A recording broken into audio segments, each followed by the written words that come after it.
दूर के अंतरिक्ष में हमें एक स्पेसशिप हंटर गैजनर को दिखाया जाता है जो ऑटो पायलट मोड में तैरता हुआ आगे बढ़ रहा था, जिसमें 40 यात्री टाइम चैम्बर में सोते हुए नजर आते हैं। यात्रियों में से एक इमाम नाम का एक मुस्लिम प्रीस्ट होता है जो अपने 3 लड़कों के साथ ट्रेवल कर रहा था। उनके साथ मक्का के सबसे अमीर बिजनेसमैन पेरिस और पुलिस ऑफिसर जोन्स भी था। जोन्स रिक को कैद करके अपने साथ ले जा रहा था क्योंकि वह बहुत ही खतरनाक क्रिमिनल था। अभी ये सब अपने चैम्बर में क्रायो स्लीप में थे, लेकिन कुछ देर बाद ही स्पेसशिप अचानक छोटे छोटे उल्कापिंडों के एक बादल से टकराने लगा, जिससे स्पेसशिप के कुछ हिस्से डैमेज हो गए, जिसके वजह से कैप्टन की मौत हो गई क्योंकि कैप्टन भी क्रायो स्लीप में था क्योंकि स्पेसशिप ऑटो पायलट मोड में था। और साथ ही स्पेसशिप का ऑक्सीजन लेवल भी कम होने लगा। अब पास का प्लेनेट इस स्पेसशिप को बहुत तेजी से अपनी ओर अट्रैक्ट करने लगा। तब सीनियर ऑफिसर ओवेंस और पायलट कैरोलिन फ्राई जो बिगड़ते हालात को संभालने के लिए तुरंत कदम उठाते हैं। फ्राई तुरंत स्पेसशिप का कंट्रोल अपने हाथों में लेती है और तेजी से स्पेसशिप के कुछ हिस्से को हटाना शुरू कर देती है, लेकिन इतने से भी बात नहीं बन पाती। इसलिए वो और वजन कम करने के लिए पैसेंजर्स चैम्बर को हटाने का फैसला करती है।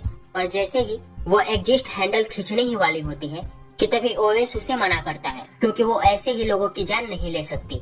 तब उसे रोकने के लिए वो फ्राई की ओर दौड़ता है और उसे समझाता है कि हम लोग ऐसा नहीं कर सकते क्योंकि स्पेस में सभी लोगों की जिम्मेदारी हम लोगों की ही है और ऐसा करना तनिक भी ठीक नहीं होगा। लेकिन फ्राई को इन सब बातों से कोई फर्क नहीं पड़ता और वो एग्जिस्ट हैंडल खींच देती है, लेकिन एग्जिस्ट हैंडल के खराब होने के कारण शिप से चैम्बर अलग नहीं होता और फ्राई स्पेसशिप को कंट्रोल नहीं कर पाती, जिस वजह से पास का प्लेनेट और तेजी से स्पेसशिप को अपनी ओर खींचना शुरू कर देता है, जिससे स्पेसशिप बहुत ही तेजी से नीचे जाने लगा और थोड़ी देर बाद ही वो प्लेनेट के सतह से टकरा गया।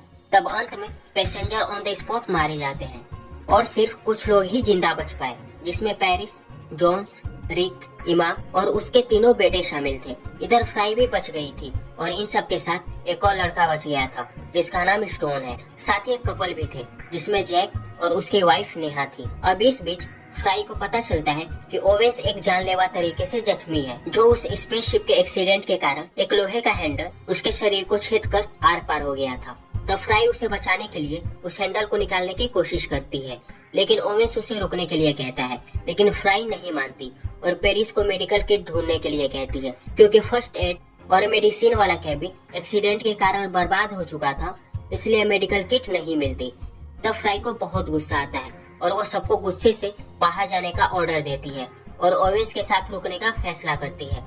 अब सभी लोग बाहर की चीजों को एक्सप्लोर कर रहे थे, लेकिन दुर्भाग्य से ओवेंस थोड़ी देर बाद ही मर जाता है कि अचानक सभी लोग फ्राई को बाहर देखने के लिए बुलाते हैं और वह यह जानकर चौंक जाती है कि प्लेनेट पर सांस लेने योग्य हवा होने के अलावा यह पूरी तरह से बंजर है। उन्हें आगे केवल रेत और चट्टानें दिखाई देती हैं, जिनमें जीवन का कोई संकेत नहीं था। साथ ही उस ग्रह पर 3 सूरज थे, जिसे देखकर इमाम ने अल्लाह के करिश्मे का हवाला देते हुए कहा कि ये अच्छा संकेत है, पर उसे क्या पता था कि 3 सूरज होने के चलते ही वहाँ पर पानी का एक कतरा भी मौजूद नहीं था। इसके बाद वो और उसके बेटे नमाज पढ़ते हैं और अल्लाह का शुक्र अदा करते हैं कि अल्लाह ने उनकी जान बचा ली। फिर फ्राई और जोन्स को जांच करने के लिए स्पेसशिप के चैम्बर में जाते हैं, जहां पर रिक को जंजीरों से बांधकर कैद किया गया था। इस पर जोन्स ने फ्राई को बताया कि रिक ने पहले भी कई लोगों को मार डाला और बहुत ही कड़ी सुरक्षा वाली जेल से भाग निकला। फिर बाद में जोन्स ने उसे कैसे तैसे करके पकड़ा। साथ ही वो उसे तब तक बंदी रखने का इरादा करता है जब तक कि उन्हें रहने के लिए कोई जगह नहीं मिल जाती। फिर वो दोनों वहाँ से चले जाते हैं और इसी बात का फायदा उठाकर वो अपने हाथों और पैरों की जंजीरों से मुक्त हो जाता है और स्पेसशिप के चैम्बर से भाग जाता है। तब जोन्स यह देखकर गुस्सा हो जाता है, इसलिए वह रिक को पकड़ने में मदद करने के लिए सभी लोगों को इकट्ठा करता है और उन्हें सतर्क रहने के लिए सलाह देता है। और तब पेरिस ने अपने सामान में से कुछ हथियार और गन्स निकाला, जिसे सभी लोग आपस में बांट लेते हैं। साथ ही उसके पास बहुत ही महंगी शराब भी थी, जिसे देखकर इमाम ने इस्लाम का हवाला देते हुए कहा कि ये चीजें काफी अपवित्र हैं, इसे पीने वाले लोग काफिर होते हैं और ये महीना रमजान का महीना है, इसलिए मैं शराब का सेवन नहीं कर सकता। इसलिए उसके बेटे भी अल्लाह को याद करते हुए है तौबा करते हैं। फिर इसके बाद जोन्स, फ्राई, इमाम के बेटे रिक और पानी की खोज में जाते हैं, जहाँ ये सभी डिसाइड करते हैं कि रिक को ढूंढते वक्त वो सभी उस प्लेनेट को भी डिस्कवर करेंगे कि आखिर यहाँ क्या है। अब इमाम और उसके बेटे अल्लाह से रहम के भीख मांगते हुए सफर पर आगे बढ़ते हैं। इधर दूसरी तरफ नेहा, जैक और पेरिस मरे हुए पैसेंजर को दफनाने के लिए वहीं पर रुक जाते हैं और स्टोन भी उनकी इस काम में मदद करता है। अब पास में अजीब आवाजें सुनने के बाद जोन्स चिल्लाता है और सभी को आगे बढ़ने से रोकता है। उसे डर होता है कि यहाँ पर रिक हो सकता है। वह फिर उस आवाज को फॉलो करता है और दूरबीन के माध्यम से देखता है कि क्या रिक कुछ दूरी पर है, लेकिन वह पीछे से किसी के चलने की आवाज सुनता है। जोन्स तुरंत अपने पीछे वाले व्यक्ति पर अपना गन तान देता है, जो फ्राई निकलती है। जोन्स माफी मांगता है और फिर उसे बताता है कि उसे रिक का कोई नामो निशान नहीं मिला, लेकिन उसने कुछ दूरी पर पेड़ देखे हैं। इसलिए फ्राई और सारे लोग आगे बढ़ते हैं। इमाम के तीनों बेटे आगे आगे भागते हैं और आगे जाने पर उन्हें कुछ दिखता है। मुझे लगा कि उन्हें पानी मिल गया, लेकिन उस चीज को देखकर वो तीनों 7 बार पत्थर मारते हैं। अब सब वहाँ पहुँचते हैं तो पता चला कि यह एक कब्रिस्तान है जो साइज में बहुत बड़े थे और दूर से देखने पर उन्हें जो पेड़ लग रहे थे वो पेड़ नहीं बल्कि उन टाइटन मॉन्स्टर की हड्डियां थी। फिर इमाम ने 7 बार पत्थर मारने के राज को उजागर किया। उसका कहना था कि जो भी बुरी चीजें होती हैं तो उन्हें 7 बार पत्थर मारते हैं, जिससे अल्लाह खुश होकर उनके रास्ते में आए सभी रुकावटों को खत्म कर देता है। अब ये सुनकर सभी सन्न थे और साथ में उन्हें हंसी भी आ रही थी। और तब जोन्स ने कहा कि तुम और तुम्हारे बेटे अल्लाह के इतने ही बड़े पुजारी हैं, तो अल्लाह ने तुम्हें और तुम्हारे बेटों को इतनी बड़ी मुसीबत में क्यों डाल दिया, जहाँ न पीने को पानी और खाने को खाना नहीं। तब इस पर इमाम ने कहा कि अल्लाह जो भी कुछ करता है सबके भले के लिए करता है, इसलिए हो ना हो इस चीज में कहीं न कहीं हमारी भलाई ही छुपी होगी। अब बहस करना बेकार था, इसलिए वे सभी पानी खोजने की उम्मीद में उस जगह का पता लगाते हैं, जबकि उन लड़कों को रेत में दबा हुआ एक रोबोटिक खिलौना मिलता है और वे फ्राई को बुलाते हैं, जिसे देखकर यहाँ भी इमाम अल्लाह को याद करते हुए शुक्रिया अदा करता है और फिर सबसे कहता है कि ये है अल्लाह की शक्तियाँ, जिसने हमें संकेत देकर बताया है कि यहाँ हमारे अलावा भी कोई इंसान है। अब कुछ दूर आगे जाने पर अंततः उन्हें एक पुराना स्पेस स्टेशन मिलता है। तब इमाम और उसके बेटे अल्लाह के सजदे में झुक जाते हैं। फिर इमाम एक पानी के कुएं और उसके सोर्स की खोज करता है। इसके अलावा फ्राई एक लैंडिंग जहाज को ट्रैक करती है और वह इस जहाज को देखकर काफी खुश होती है। फिर वह सभी को इसके बारे में बताती है, लेकिन शिप में जाने के बाद उसे पता चला कि जहाज वापस उड़ान भरने में सक्षम नहीं है। दूसरी तरफ हम पेरिस को देखते हैं, जहाँ वो अपने स्पेसशिप पर बैठा होता है। उसे कुछ आवाजें सुनाई देती है और वह चेक करने के लिए स्पेसशिप के कैबिन में जाता है, जहाँ नेहा और जैक शिप को ठीक कर रहे थे। जहाँ उन्हें एक आदमी दिखाई देता है जो अकेला सर्वाइवर बचा था और वो तीनों को देखकर बहुत खुश होता है। तभी जैक ने अचानक पीछे से रिक समझकर उस पर गोलियां चला दी और तब उस सर्वाइवर ने वहीं पर दम तोड़ दिया, इसलिए सभी उस पर बहुत गुस्सा थे।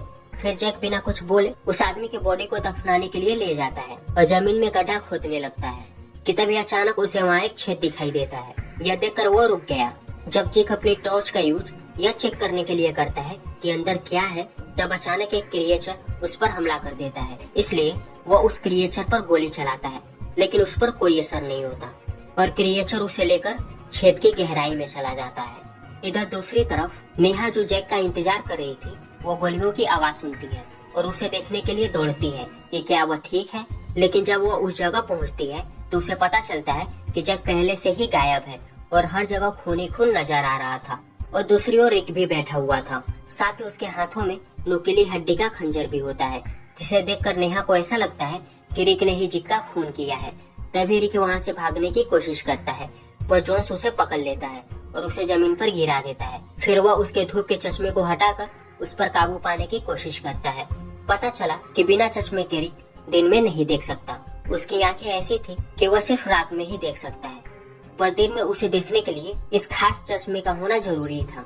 इसलिए जोन्स उसे आसानी से पकड़ लेता है और स्पेसशिप पर वापस लाता है। थोड़ी देर बाद फ्राई रिक से मिलने आती है और पूछती है कि क्या उसने जैक को मार डाला और उसे दफना दिया। पहले तो रिक बात करने से कतरा रहा था, लेकिन जब फ्राई ने उसे मरने के लिए जहाज में छोड़ने की धमकी दी तो उसने बताया कि उसने वहाँ एक खतरनाक क्रिएचर को देखा जिसने जैक को मार डाला और उसे छेद के अंदर खींच लिया। और तब उसने सलाह दी कि उन्हें जैक को खोजने के लिए छेद में और गहराई तक जाना चाहिए। उनकी बातचीत के बाद फ्राई ने उस छेद के गहराई में जाने का फैसला किया और सभी लोग उसके साथ होते हैं और जोन्स ने उसके कमर के चैन को अपने हाथों में पकड़ रखा था। जब वो अंदर गई तो उसने अंधेरे में खतरनाक क्रिएचर को छिपा हुआ पाया।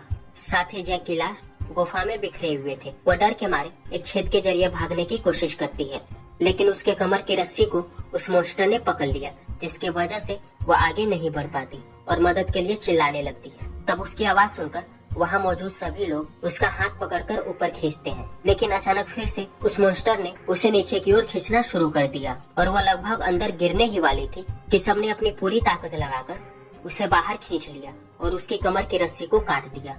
अब सभी लोगों को एहसास होता है कि रिक सच बोल रहा था। साथ ही सबको यकीन हो गया कि रिक ने जैक को नहीं मारा था। यहाँ पर इमाम अल्लाह से रहम की दुआ मांगता है और सबकी सलामती चाहता है। अब जो शिप पर वापस जाता है और रिक के साथ एक डील करता है। वो रिक से बोलता है कि अगर वह इस प्लेनेट से बाहर निकलने में उनकी मदद करेगा, वो भी बिना किसी को नुकसान पहुंचाए, तो उसके बदले वह उसको आजाद कर देगा। लेकिन रिक के पास कोई ऑप्शन न होने के कारण वह मदद करने तैयार हो जाता है और जल्द ही इस ग्रह को एक्सप्लोर करने के लिए उन सभी की टीम में शामिल हो गया। बाद में सभी अपनी स्पेसशिप का पावर सेल लेकर पुरानी वाली स्पेस स्टेशन पर जाते हैं, जहां इमाम और उसके बेटे पानी ढूंढ निकालने में कामयाब होते हैं। और दूसरी तरफ जोन्स, नेहा और फ्राई शिप पर जाते हैं। वे सब उस शिप को ठीक करने में फ्राई की हेल्प करते हैं, जिससे फ्राई के हिसाब से वो शिप अभी चल सकता है, लेकिन वो उड़ान भरने के लिए तैयार नहीं है, इसलिए वो इसे ठीक करने का प्लान करती है। उसके मुताबिक इस शिप को उड़ाने के लिए उन्हें और पावर सेल की जरूरत होगी। फिर उसने रिक को आते हुए देखा, इसलिए उसने पूछा कि जोन्स ने उसे जो बताया है क्या वह सच है। तो इस बात को रिक ने एक्सेप्ट कर लिया, लेकिन साथ में उसने यह भी बताया कि जॉन सिर्फ एक भाड़े का टट्टू है, वह पुलिस ऑफिसर नहीं है और उसके पास नकली पुलिस की वर्दी और बैज है। साथ ही उसने यह भी कहा कि जोन्स के पास ऐसी दवाएं थी जो ओवेंस को बचा सकती थी, लेकिन उसने कभी नहीं चाहा कि ओवेंस बच पाए। ये सब सुन वह चौंक जाती है और रिक को शिप से बाहर जाने के लिए बोलती है। इस बातचीत के बाद फ्राई जोन से पूछताछ करने के लिए उसके पास जाती है और देखती है कि जोन्स अपनी आंखों में इंजेक्शन के जरिए ड्रग्स ले रहा है। और तब जोन्स जवाब में रिक की कही गई बातों को झूठा साबित करने की कोशिश करता है, लेकिन फ्राई उसके बातों से पहचान जाती है कि वह झूठा है। साथ ही वह उससे गुस्सा हो जाती है। इसी बीच इमाम के दो बेटे फ्राई को आवाज लगाते हैं और उसे बाहर बुलाते हैं। तब फ्राई बाहर आकर चौंक जाती है, क्योंकि उस प्लेनेट के सूरज के बीच एक बड़ा प्लेनेट तेजी से आगे बढ़ रहा था और ये देखकर सभी लोग हैरान थे। साथ ही वो डर गए। वे इसलिए डर गए थे कि 3 सूरज होने के चलते उस प्लेनेट पर कभी रात नहीं होती, इसलिए वो सारी क्रिएचर्स दिन में बाहर नहीं निकल पाते, क्योंकि रोशनी में आते ही उनकी स्किन जलने लगती थी। लेकिन 3 सूरज होने के कारण उस प्लेनेट पर ग्रहण भी बहुत लगता था। तब वो क्रिएचर्स अंधेरे में ऊपर आकर शिकार करते थे। तब नेहा ने सजेस्ट किया कि उन्हें ग्रहण से पहले क्रैश हुए स्पेसशिप तक पहुंचकर अपनी जरूरत की सभी चीजें ले लेनी चाहिए, क्योंकि पता नहीं यह ग्रहण कितने दिनों तक रहेगा और वे इस प्लेनेट पर फंस जाएंगे और उन मॉन्स्टर का निवाला बन जाएंगे। फिर वह जल्दी से टीम के साथ सौर ऊर्जा से चलने वाले ट्रक को स्टार्ट करती है। वे तुरंत क्रैश स्पेसशिप के पास पहुंचते हैं और सभी पावर से और सभी जरूरत की चीजें ट्रक पर रखने लगते हैं, जबकि पेरिस अपनी पर्सनल चीजों को इकट्ठा करने के लिए अलग हो जाता है। जैसे ही वे सभी इकट्ठा होते हैं, वे देखते हैं कि ग्रह अंधेरे में ढकना शुरू हो गया है, जिसका मतलब था कि ग्रहण अंततः शुरू हो गया है और इस मामले में सोलर एनर्जी से चलने वाला ट्रक वापस नहीं चल सकता, जिससे सभी लोग क्रैश शिप में फंस जाते हैं और छिपने की कोशिश करते हैं। अब क्योंकि अंधेरा छा चुका था, तब अपने मांद से प्लेनेट के सभी क्रिएचर्स बाहर निकलने लगते हैं और सभी लोग ये देखकर बहुत डर जाते हैं और जल्दी से क्रैश हुए शिप में भाग जाते हैं। जब हर कोई स्पेसशिप में जाने ही वाला होता है, तभी नेहा और रिक बाहर ही रह जाते हैं। नेहा बहुत डर गई थी, इसलिए वो वहाँ से भागने के लिए कार तक पहुँचने की सोच रही थी। तब तक बहुत सारे क्रिएचर्स लगभग वहाँ पहुँच ही गए थे। तब फ्राई नेहा और रिक को झुकने के लिए चिल्लाती है। तब दोनों जमीन पर लेट जाते हैं और इससे वो दोनों बच गए, लेकिन नेहा फिर से उठकर उनकी ओर भागने लगी, जबकि रिक अभी भी लेटा रहा। फ्राई नेहा को अभी भी झुकने के लिए बोल रही थी, लेकिन वो उसकी बात नहीं मानती और अंततः क्रिएचर्स द्वारा मारी जाती है। नेहा को मरते हुए देखकर पेरिस ने बाकी सभी मेंबर्स को अंदर आने के लिए कहा, लेकिन फ्राई और रिक बाहर ही रहे। रिक ने अपना चश्मा उतार दिया और देखा कि हजारों की संख्या में क्रिएचर्स जमीन से बाहर निकल रहे हैं। ये सब देखकर सभी हैरान हो जाते हैं और जल्दी से शिप के अंदर आते हैं। उसके बाद क्रिएचर्स उन पर फिर से अटैक करने का प्रयास करते हैं। तब रिक उन्हें दूसरी तरफ ले जाने के लिए शिप के लोहे की दीवार पर एक छेद बनाता है, जहाँ वे छिप सकते हैं और प्लान कर सकते हैं कि यहाँ से रात में कैसे रिसर्च सेंटर जाया जाए।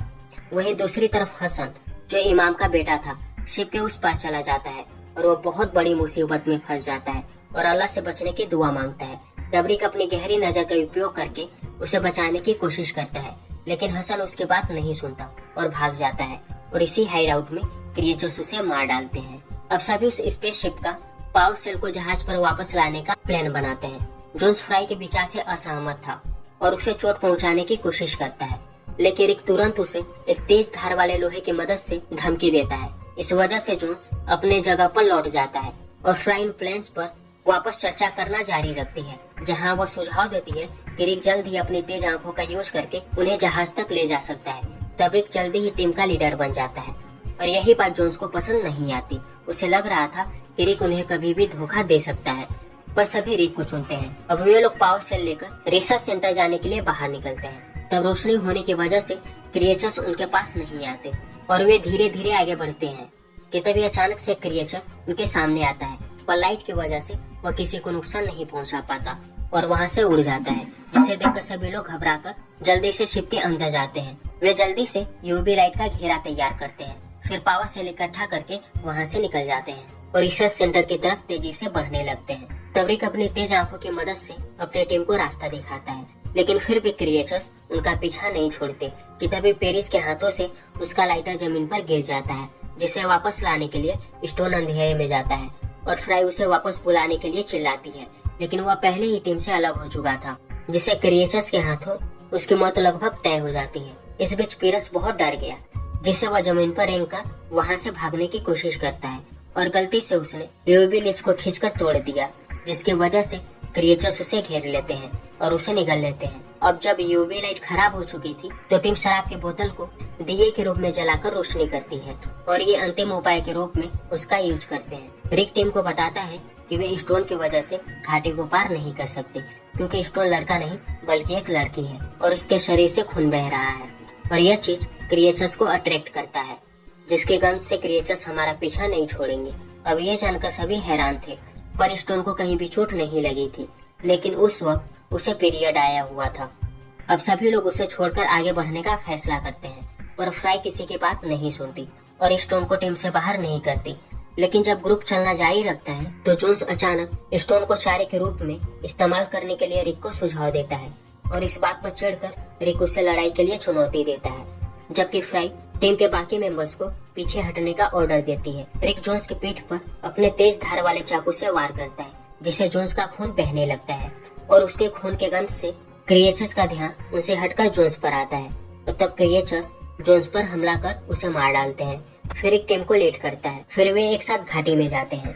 हालांकि वे ऊपर से अपने आसपास कई क्रिएचर्स को देखते हैं, इसलिए रिक उन्हें भागने के लिए बोलता है ताकि वे जल्दी से स्टेशन पहुंच पाए। इसलिए वह अकेले ही तेजी से पावर सेल को खींचने लगा। जब वे लोग लगभग घाटी को पार ही कर चुके थे कि तभी बारिश होने लगती है, जिससे उनकी मशालें बुझ जाती हैं और उसी समय एक क्रिएचर ईमान के बेटे सुलेमान को एक पहाड़ी के ऊपर खींच लेता है और उसे मार देता है। इसलिए ईमान बेचारा बहुत दुखी था, क्योंकि उसके तीनों बेटे मारे जा चुके थे।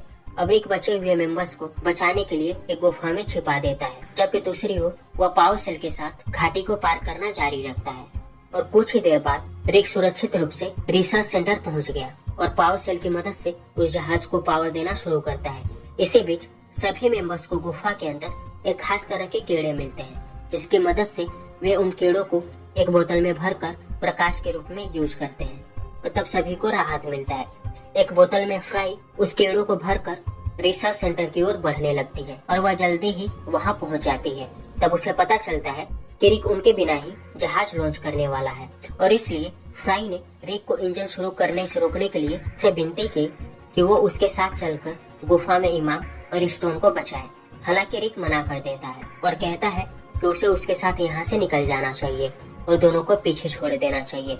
हम वापस मौत के मुंह में नहीं जा सकते। लेकिन फ्राई यह सब सुनकर हताश होकर रोने लगती है और कहती है कि उसे उनके लिए वापस जाना ही होगा, भले ही इसमें उसकी जान ही चली जाए। अब ये सुनकर रिक उन सबको वापस लाने के लिए मान जाता है।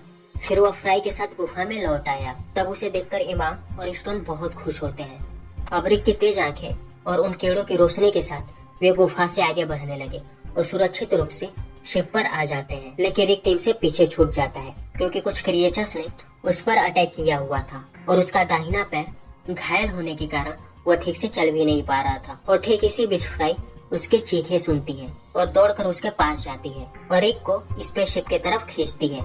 लेकिन रिक ठीक से चल नहीं पा रहा था, इसलिए फ्राई उसे उठाती है, लेकिन वह उसके खंजर से अपने पीठ पर कट लगा लेती है ताकि रिक को दोबारा वहाँ से भागने का मौका मिल जाए। जिसके बाद कुछ क्रिएचर्स फ्राई का ब्लड सूंघते हुए आते हैं और उसे पकड़कर ले जाते हैं। अब ये देखकर रिक को काफी बुरा लगता है, क्योंकि वह अंदर ही अंदर फ्राई को चाहने लगा था। वह अब काफी उदास हो जाता है, साथ ही उसे बहुत ही गुस्सा आ रहा था कि वह फ्राई की जान को नहीं बचा पाया। फिर रिक शिप पर आता है और इंजन शुरू करता है, लेकिन उसने अचानक से शिप की लाइट और इंजन को बंद कर दिया, जिससे क्रिएचर्स उन्हें घेरने लगते हैं। जब बहुत सारे क्रिएचर्स वहाँ इकट्ठा हो गए, तब रिक इंजन को स्टार्ट करता है और उन्हें जलाकर मार देता है। अंततः वे तीनों उस बंजर ग्रह से भाग निकले। इमाम बहुत खुश था कि अल्लाह ने उसको बचा लिया, जिस पर रिक का कहना था कि अल्लाह ने उसके बेटों को क्यों नहीं बचाया, क्या वे दोषी थे? अब इस पर इमाम चुप ही रहा। फिर धरती पर लौटने से पहले स्टोन ने रिक से पूछा कि वे क्या कहेंगे जब लोग उसके बारे में पूछताछ करेंगे। तब रिक ने स्टोन और इमाम से कहा कि उन्हें बताना चाहिए कि रिक उसी ग्रह पर फ्राई के साथ उन्हें बचाते वक्त मारा गया। और दोस्तों, ये अमेजिंग स्टोरी यहीं पर खत्म होती है। तो अगर आपको ये कहानी पसंद आई हो तो हमारे इस चैनल को लाइक और सब्सक्राइब जरूर करें, क्योंकि हमें आपकी सपोर्ट की बहुत ज्यादा जरूरत है। तो मिलते हैं हम आपसे अपने नेक्स्ट वीडियो में। तब तक के लिए टाटा और बाय।